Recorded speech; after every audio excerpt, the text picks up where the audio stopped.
All right, guys, I am running super late, but I appreciate you guys who are hanging around or joining me right now. We're going to hop on here because we are live action today. And today we're talking about something that often happens to students, and it's that overload, that overwhelm. And there was a study this week, I don't know if you guys saw it, where they realized, and it's a great study in the Lancet, that essentially showed that everyone's been talking about 10,000 steps, 10,000 steps, 10,000 steps. And so people have been pushing for 10,000 steps, but they were able to show that even if you walked 5,000 to 7,000 steps, you got most of the benefits of those 10,000 steps, and that there's a huge jump when you go from those 5,000 steps from 2,000 or less. And so the big takeaway is that it's not about being perfect. It's not about doing an overabundance of things, but it's about doing more than what you're currently doing and finding kind of that minimum effective amount that gives you the big bang for your buck, but at the minimum level that you're able to do consistently all the time. And so for you guys as students, the takeaway from this, when I saw this, like, oh, as students in pre-meds, this is a perfect lesson because for you guys, how many of you guys are so fixated on being perfect, are so fixated on changing everything all in one day and being incredible all in one day that it overwhelms you? You feel overloaded. You feel stressed out. You feel like you can't achieve that goal. And so instantly you feel defeated. And I want to tell you, you're not alone. It's so many students, but it is terrible to do that to yourselves, guys. So today we're going to break that.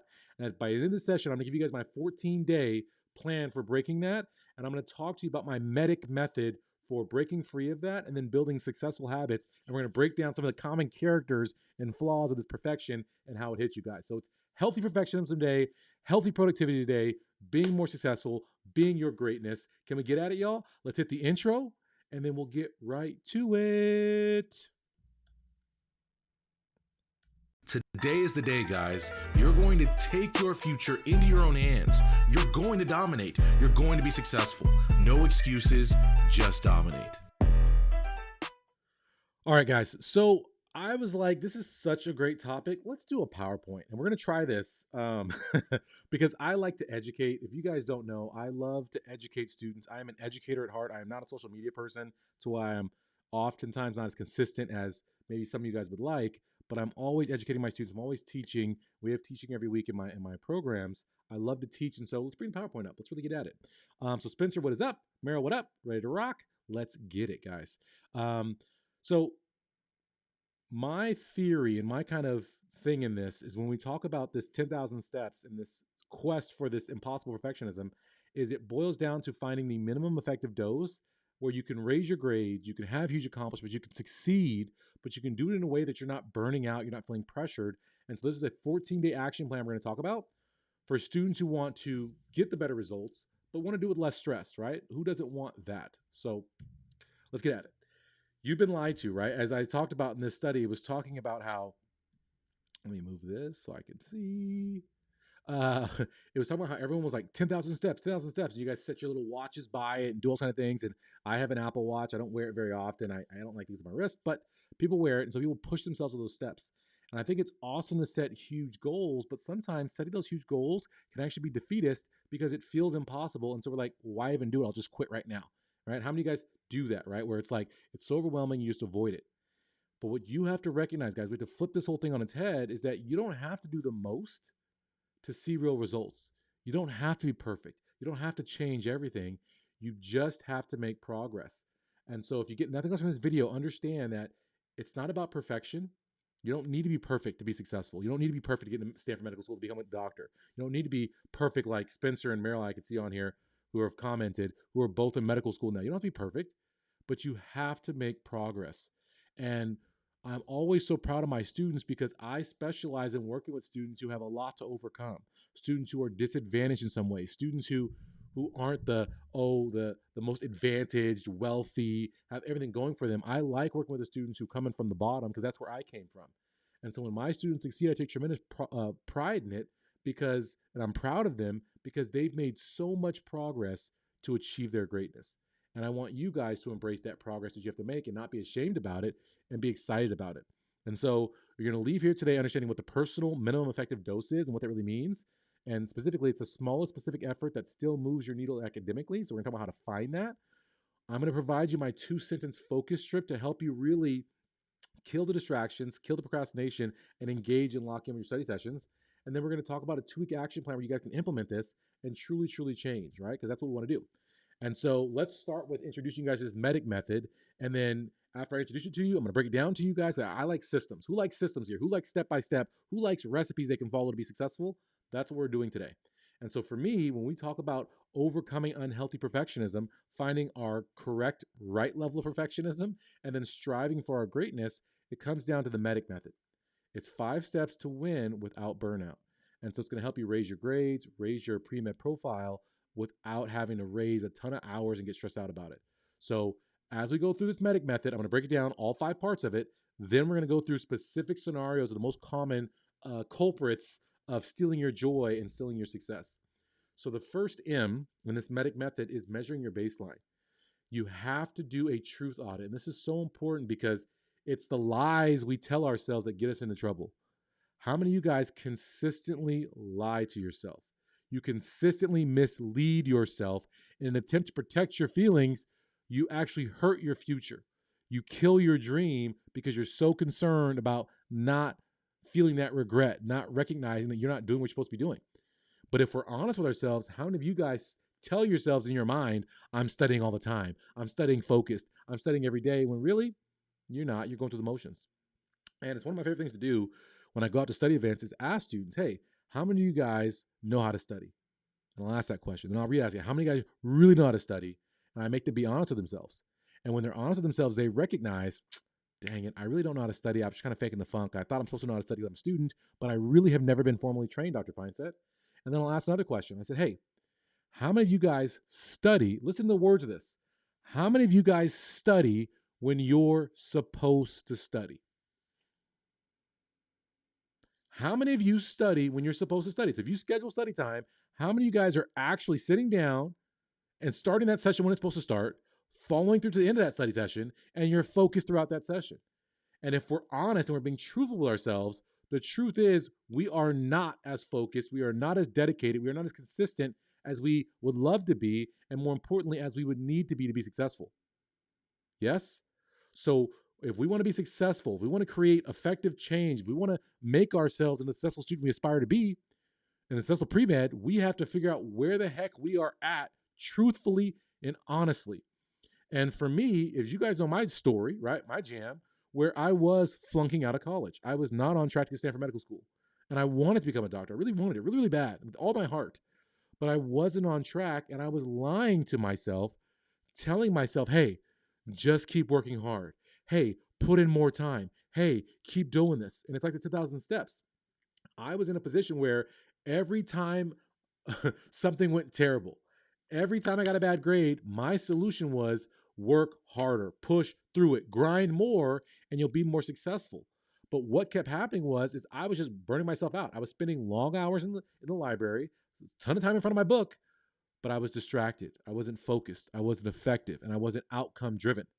And as a result, my grades got worse. And so it was like I was literally like I was stuck in academic quicksand.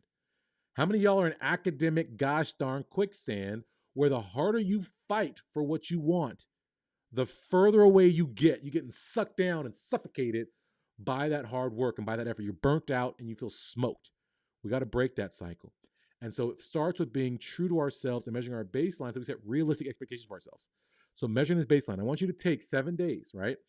And it's easy to lie to ourselves when we don't have data, right? It's like what we see in the media right now. I ain't gonna name nobody, but you got certain politicians, certain people out here who love to twist the facts or flat out just make stuff up. And it's one of those cases where if you don't have the facts in front of you, if you don't have the data in front of you, it's easy to mislead and be misled. And so we want to get to the truth. So let's get to the facts, let's get to the data. So for the next 7 days, to establish our baseline, I want you to track. Literally sit down, make a grid, and say, hey, listen, what are my focused minutes? This is so important. As you go to study, it's not about hours, because a lot of times we go too gross. And we say, oh yeah, I was in front of the book for hours. I want you to literally look in your study sessions, break it up. How many minutes would I estimate that I actually was focused in studying? I was supposed to study for an hour, but how much of that was really spent focused? And give yourself a percentage. How many minutes was it? Ask yourself, let's look at not just the focused interval, let's look at the outputs. So a lot of times you say, oh, yeah, I got a lot of work done. I got a lot of work done. I did a lot of stuff. If we don't get specific and quantify, again, we can lie to ourselves. So, what are real, tangible outputs you can put your gosh darn thumb on? You know what? I completed X amount of problems. You know what? I attempted X amount of passages. I was able to answer X amount of questions from my memory without having to cheat. Then we get even more granular with our outputs. Well, yes, I completed these problems, but what did I actually learn from these problems? Do I have tangible takeaways, concepts that I clarified today, that I learned new today, or I clarified today? When I went through these passages, have I identified any patterns, things that I'm messing up? Let's quantify our effectiveness, not just our work. Because for a lot of you guys, how many of you guys are working, putting time in, but you really don't feel like you're getting the outcome? And it may be that you're so focused on doing work that you aren't focused on where the work is taking you. And the separator from really high level students, from average students, is that they look at making all of their work laser focused and directed towards an outcome. It's so important. We don't want to be busy, we want to be productive. Do you guys understand the difference? If you don't understand what I'm saying right now, like this video right now, comment, let me know that I'm here and you guys understand what I'm talking about and the importance of getting clear on the data and measuring our baseline and talking in terms of specific time intervals and talking in terms of specific outputs and outcomes so we can know if we're being successful. We cannot be vague. Oh yeah, I've been studying all day, professor. I've been doing all this stuff. I've been doing all the things I can do. Let's get specific. So write down your baseline. Let's figure out where we're at. And there's no shame in this, guys. As someone who was the worst student in the world, it was hard for a second to admit that I sucked. But by getting clear on my baseline, it allowed me to then recognize and realize and accept the fact that I could not be the A student today. Because I'm an F student. I can't go from F to A today. I have to be realistic. But without acknowledging the fact that I'm an F student, I had the unrealistic expectation that if I just worked hard enough today, I'd get the gosh darn A. Right? And the consequence of that is that, bam, oh my gosh, like, how can I? It was devastating, right? It's literally the impossible task. So get that baseline so we know how we're growing, where we're going from. Once we measure our baseline and we establish that baseline, let's figure out what things we can do to just be more effective. Not everything we could do. Yes, I'm going to study more. I'm going to remember more. I'm going to take these notes. I'm going to do this. Let's find a minimum effective dose. Maybe it means let's just study 60 minutes completely focused. 60 minutes. Commit to it. Hey, you know what? If I'm studying for the MCAT, instead of saying I'm going to do as many blocks as possible, can I just say I'm going to do 3 MCAT blocks this week? Just 3. I'm going to go passages, then I'm going to do a super, super thorough review where I get down to the nitty gritty and I'm learning from this. I'm taking high yield notes. I'm organized, all those kind of things. Hey, you know what? Instead of saying I'm going to learn all this stuff this week, I'm going to be that, I'm just going to show up to freaking lecture prepared, having pre-read. I'm going to attend that lecture and be present in that lecture. And we'll talk about you lecture people later. I'm going to attend this lecture. And then after that lecture, I'm not going to rush off to my next thing. I'm not going to throw those notes in the bottom of my backpack. I'm going to take a second and I'm going to go back through that lecture and say, wait a minute, what did I take away from this? What am I still confused about that I could get some clarity on from the professor right now or at office hours later? What do I need to work on? So we're going to look at small changes we can make that we think will have big impacts on our life and on our outcomes. This med, the minimum effective dose, you're looking at it as something that's winnable. Too often, the goal is too big. It seems impossible. So what do? We pull away and we quit on ourselves. So what we want to do is create a realistic goal that we can set, feel like we can achieve, and then actually achieve so we can create momentum rolling forward. So it's a minimum effective dose, like medication, right? I do anesthesia, and there's all kind of fancy terms for pharmacology and medications or whatever. But as an anesthesiologist, I don't want to give my patient too much more medication than they need, because the more medication I give, the more unwanted side effects I get. So what do I want to do? I want to give the minimum effective dose to get the outcome I want. Yes? So once you create this, if you're looking at it, don't confuse the picture. Write your med in one sentence. And if you can't write it in one sentence, it's too complicated. And if it's not doable on a bad day, then shrink it. You have to be able to do this even when you're off. So that's our second thing, right? We're going to establish our minimum effective dose. The third thing, y'all still with me? We're going to defend our streak. So once we set this med, this minimum effective dose, we're going to start actioning it every single day. As we do this, we must recognize we are not going to fall into the trap of trying to do, I'm going to run 5 miles today. And then my freaking hamstrings are so sore, I can barely sit, let alone get back to run the next day. We are going to defend our streak by focusing on consistency over intensity. I'm going to study 19 hours today. But then what happens, y'all? You study so hard one day that you're exhausted. You were so busy on doing so much time that not only are you exhausted, but you're also frustrated because you don't feel like you had the gains you had. And then you're in this negative spiral of regret of, oh gosh, I feel terrible. And then what happens the next day, guys? What happens? You take that academic personal day, right? It's a personal day. Why? Because you're so distressed. I'm so distressed about the travesty that was my day on Monday that I got to take Tuesday and I got to unplug. I got to distract myself. I got to procrastinate myself so that way I don't have to think about the terribleness that was yesterday. And so by trying to be so intense one day, you cost yourself multiple days. Whereas you could be much more high level if you were consistent over that week. It would be easy. It would be sustainable. It would be productive, right? And this is where we get to that space retrieval. We talk about all these. That is, right? That is where your gains are going to come. So we want consistency over intensity. To do this consistency, we are going to protect our study blocks. How many of you guys violate yourself all day? Right? You that kind of weird. How many of you guys violate your time blocks every single day? Where you had time set aside for something, but something else bleeds in. Or we're supposed to initiate at a certain time, and we tell ourselves, oh yeah, I'm gonna start studying at 3, but then you know what? I'm a little tired. I'm a little nervous about this. I'm gonna go ahead and go on social media for like 5 minutes. But now you lost 5 minutes of studying at best case scenario. But more commonly, what do you guys do? You go for 20 minutes. Oh my gosh, 20 minutes went by. And so what we want to do is create consistency. So we want to anchor our small med, right, our minimum effective dose, to a consistent cue. So after lunch, I'm going to review these flashcards. Hey, you know what? When I go to lecture, I'm going to sit in the same exact seat. Hey, when everyone else empties out, I'm going to wait till they empty out. I'm going to look at everybody, and I'm going to sit there, and then I'm going to do my 10-minute retrieval. When I sit down to study, I'm going to eliminate the distraction that's going to make me less consistent. I'm going to put my phone in a different room. We'll talk more about that later. And then after every single block, I'm not going to rush through.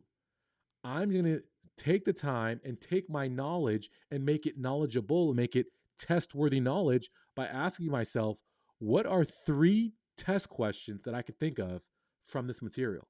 So now I'm not just saying, okay, what's here in the book? I'm telling myself, how does this book translate to the exam? And so I'm preventing that test trickery, right? And so we're building a productive streak, getting the snowball rolling downhill, using momentum, so that way we're not having to fight ourselves and use willpower to get us there. Because the sad truth is, guys, is willpower is not a real thing. We don't have the willpower, y'all. But what we can do is create systems and create habit loops that have us doing the right thing by default, and therefore the momentum is rolling forward. We're going into our default position is the correct position. To help cue us and create the consistency, I want you to keep in mind this focus script. So screenshot the screen right now. Turn your timer on, your study timer. You should have a study timer. If you don't, you should have one. Today I win, and then you put in what works for you. Today I win by mastering glycolysis. Simpler. Today I win by mastering the first 3 steps of glycolysis. Today I win by completing X amount of pages.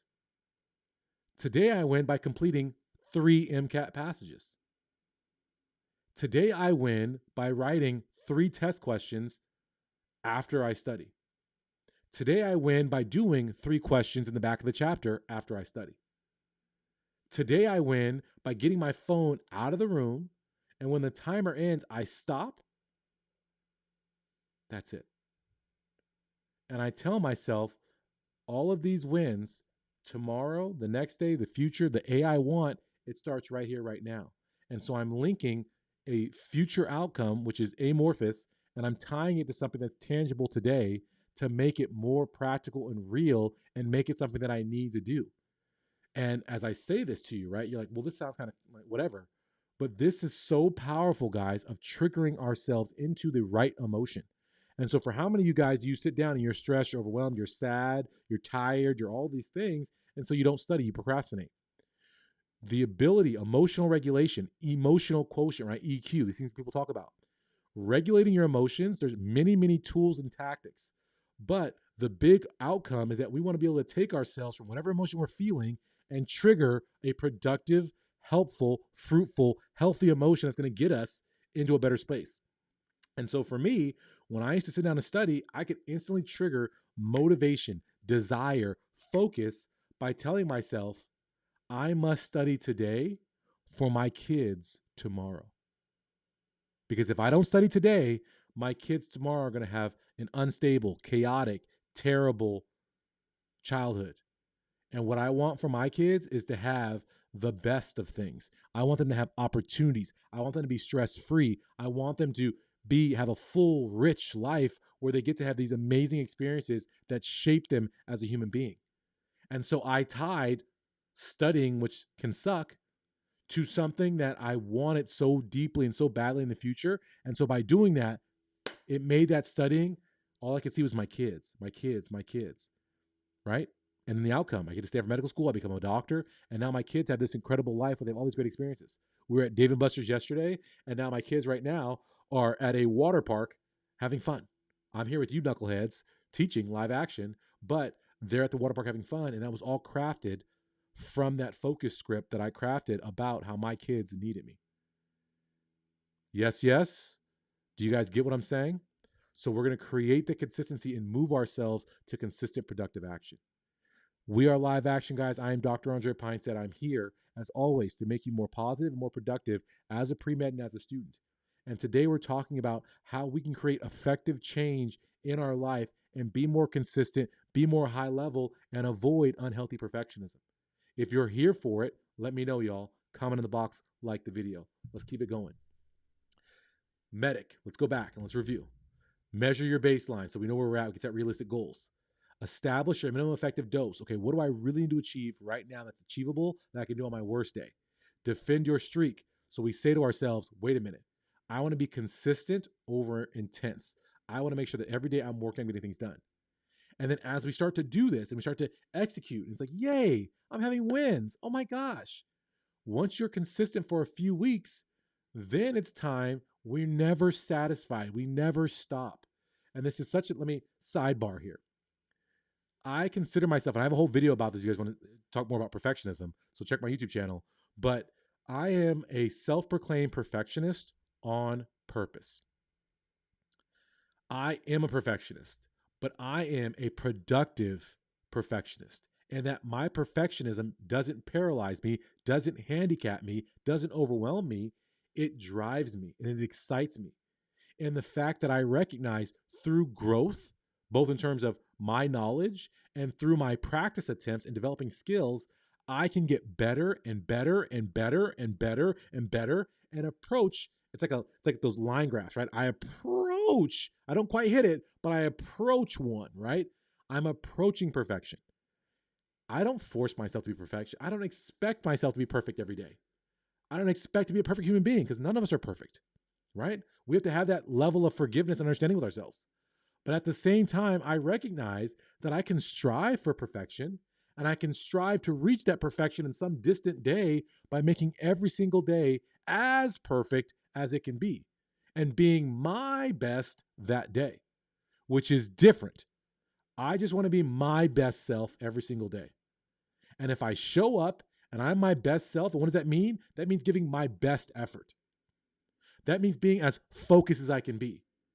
That means giving everything I got that day. And it might be less than my best day, but if I can give my best effort that day, then I celebrate that, guys.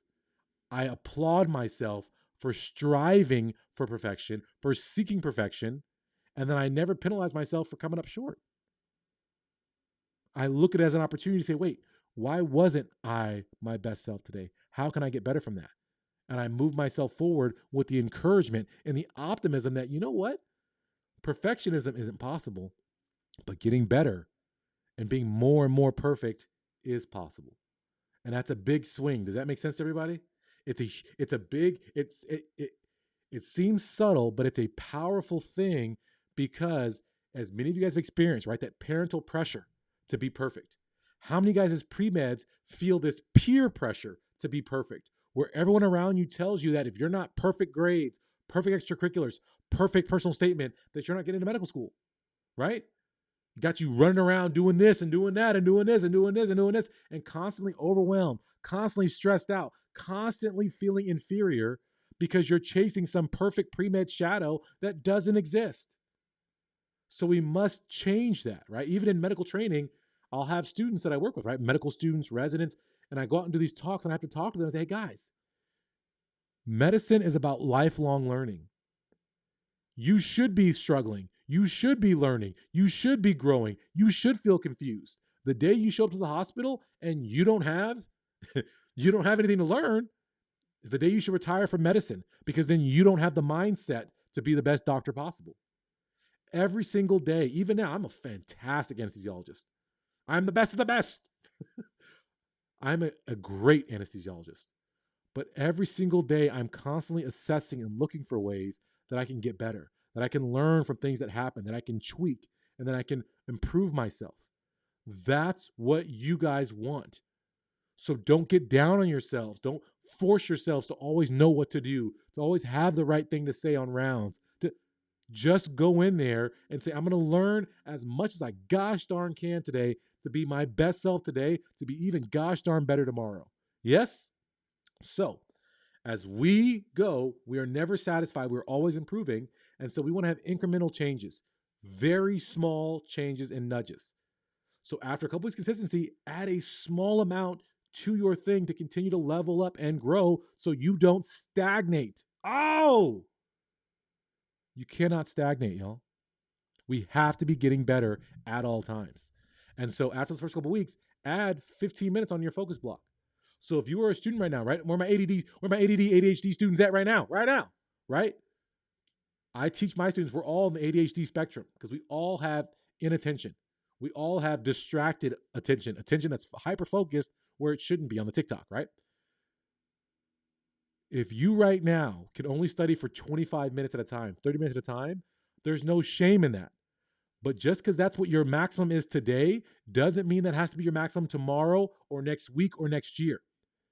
For myself as a student, I knew I was highly distracted as a student. I realized my brain wasn't the sharpest brain, and so it took a lot of work for me to study. It was hard, gosh darn work to read and try to remember and to process things.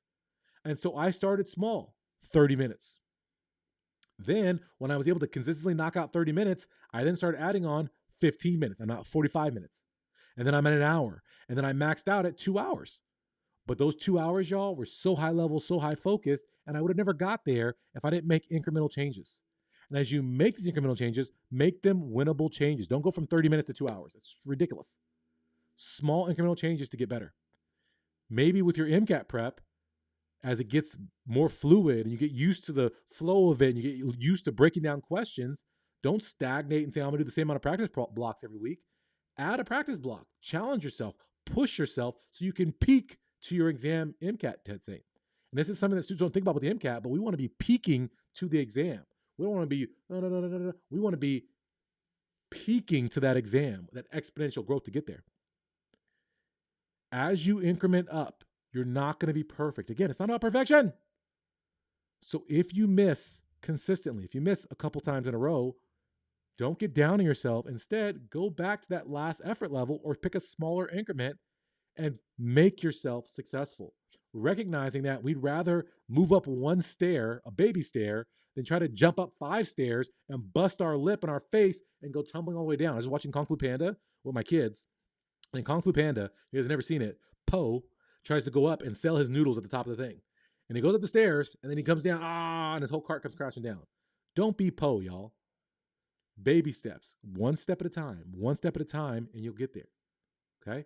Small, sustainable steps, that's what wins. The last thing is the C. And this is so important. We have to get out of punishment culture. We've talked about unhealthy perfectionism. Let's also talk about our self image and let's talk about our lifestyle. My life is amazing, is incredible, it's happy, it's joyous. It's always been that. As a pre-med, I mean, it wasn't always joyful when I was flunking and failing and being miserable, but I recognize that through my growth, as I was striving for things, it's easy to get sucked up in, oh, I'm going to enjoy myself. I'm going to be happy with myself. I'm going to be proud of myself when I reach this milestone. And that milestone is super far off. I'm going to be happy with myself when I graduate. I'm going to be happy with myself when I get the A. How about myself when I get to medical school? How many of you guys are like that? We're like, man, I'm not having fun right now, but it's all going to be worth it. I'll be happy when I'm blank. I'll be proud of myself. I'll acknowledge that I've done some nice things once this happens. That's a flawed logic because that puts us in a position to never appreciate and celebrate and enjoy the current stage we're in. And life is one big journey to enjoy. We should enjoy the process. We should enjoy the progress. We should enjoy the journey and be focused on the journey, not the destination. Yes, our destination is where we are today, y'all. What we're doing today, how we're improving. And so we want to kind of concretize and lock that perspective in by doing what? Celebrating and cementing in our wins. So at every step, a win is a win, y'all. We take it, we embrace it, we say, yeah, even if it's small to somebody else, it doesn't matter. We magnify it, we love it. Yes, I went to lecture today. I actually went. I didn't sleep in. I got myself up, got my ass out of bed, and I went to lecture. Thank goodness. I'm incredible. I'm incredible. Celebrate wins, guys. And then as we celebrate, we want to cement them. How many of you guys consistently run what I call the low light reel, where you remind yourself of all the things that went wrong today or this week or this term, all the things that you don't have, all your shortcomings, all your issues, all your problems? We want to change that narrative by celebrating first, but then cementing that celebration by documenting our wins. That way, whenever we get down on ourselves and we tell ourselves we're nothing and we have nothing and we ain't never going to be nothing, we have a concrete written reference of the fact that, you know what? I can win, even small wins, but I can win them. And so we have, again, data so we don't deceive. I have concrete data that I can and I have and I continue to win. It's right here in front of me, so I can talk myself out of a loser's mentality, out of a pessimistic mentality, out of a regret-filled mind space that's going to have me beating myself up. I want to uplift myself, guys. I want to be my number one biggest fan. I love me some me. I want you to love you some of you. Yes? So celebrate and cement the wins. So have a daily win log. It takes 30 seconds. Every single day, literally, I lay down on my bed, and for you, I want you to write it down. I'm years past this. But every single day, when I close my eyes, right before I close my eyes, I lay down there, I'll close my eyes, and I'll envision my wins of the day, and I'll smile to myself, and I'll celebrate myself. Yeah, man. Yeah. You know what? I was tired as heck. I got out of the OR late today. I was supposed to go live at 4. I wasn't able to go live till 5 o'clock. I literally ran in the door, still got my scrubs on. I didn't really feel like getting on the live stream. I'm exhausted, but I did it. I got on the live stream. No matter how much it sucked, I got on the live stream. So thank you to me. Celebrate me. I'm a champion for just showing up. What's one thing you learned? Every single day, guys, I have a goal. I want to learn something. I have a couple goals, 3 things. I want to learn something. I want to help someone. And I want to push forward and create something and put something out into the world. And so for me, being a doctor is fantastic because I constantly get to learn new things. I constantly get to help someone improve someone's life every day.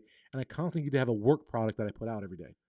But those are my goals. So what's one thing you learned, guys? How are you learning? How are you growing? How are you improving, not just in the classroom, but also outside? Who's one person who benefited from your work today?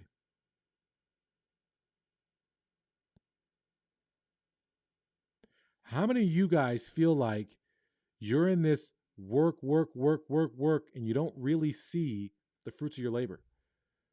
You can't tie your pre-med efforts to that distant doctor self. You're like, what does this relate to?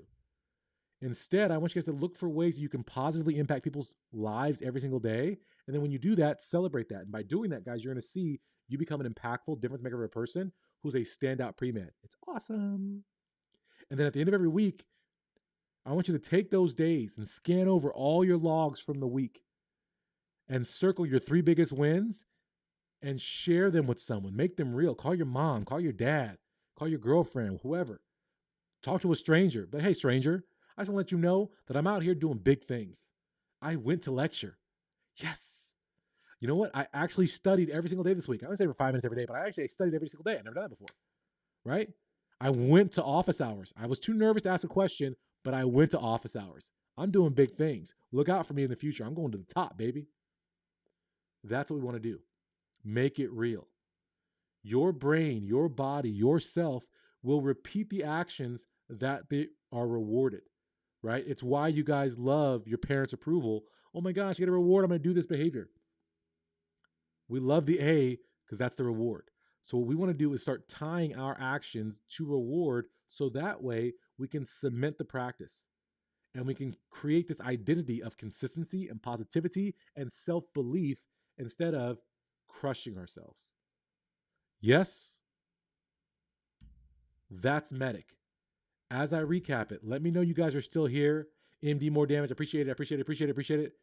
Anybody who's here who gets what I'm saying right now, who would like me to continue, even though I'm exhausted, let me know. If you're enjoying the PowerPoint, if that's adding something visually to you, or if you're like, you know what, Dr. P, that's cool and everything, but I really would just rather you go back to, just the normal screen that you be doing where it looks like this. Is the PowerPoint helpful to you that you can see what I'm talking about, or would you rather we just do this?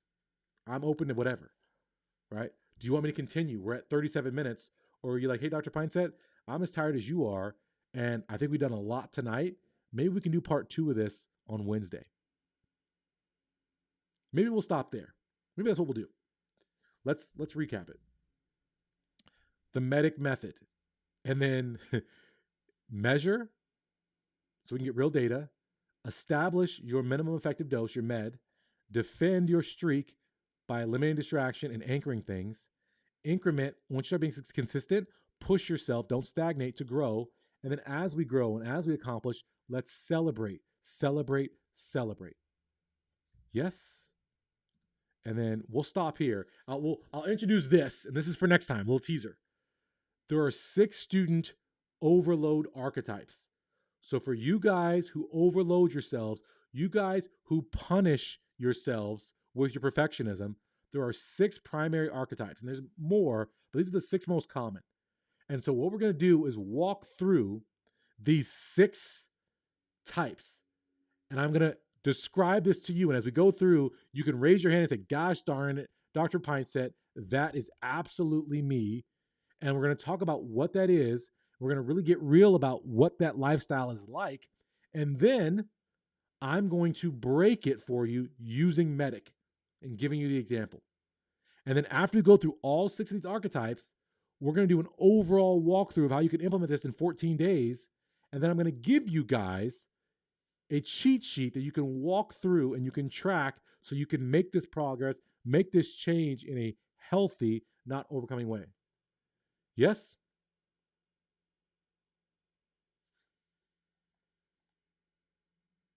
And I appreciate that. People said, I like the PowerPoints. The visuals help. Steven says, can you do more videos about current events and culture? Yeah, I definitely can do that. Yeah, we're going to start talking about this. And actually, this is a culture event, right? Because this is based off of the fact that a recent study just came out and showed that you don't need 10,000 steps to have 10,000 steps worth of health benefits. 5,000 will do. 7,000 will do great. Just about taking action, doing more than what you're currently doing, and being successful and being consistent in that action. So next time on Wednesday, 4 o'clock, we're going to tackle each one of these, come up with your solution, and get you guys outcome-oriented to be successful. Can we see you guys on Wednesday? If you enjoyed this, guys, take a second, like this video, comment, let me know. I appreciate you guys. Thank you so much for being here, and I will see you guys on Wednesday. If you have questions about this, if you're like, hey, Dr. Pinesett, clarify this, I will get to it on the next lecture on Wednesday. So put your comments in the box. Let me know you like this. Let me know your thoughts, and then let me know what you guys want to like get into specifically, or what your particular overload issue is, and we'll get into it Wednesday. Thank you guys so much. See you next time. Today is the day, guys. You're going to take your future into your own hands. You're going to dominate. You're going to... That's it for another episode of the Premed Productivity Podcast. Show your love by smashing the like button and commenting in the box below. Today is the day, guys. No more excuses, no more complaining. You're going to take your future into your own hands. You're going to dominate. You're going to be successful. I challenge you. What are you going to do today to make your life better? Get to my website, premedproductivity.com. Grab a free ebook, sign up for a free webinar, and if you're really ready to transform, enroll in one of my life-changing courses or coaching programs. You have greatness inside you. Let me show you how to unlock it so you can dominate and make your dreams a reality. No excuses, just dominate.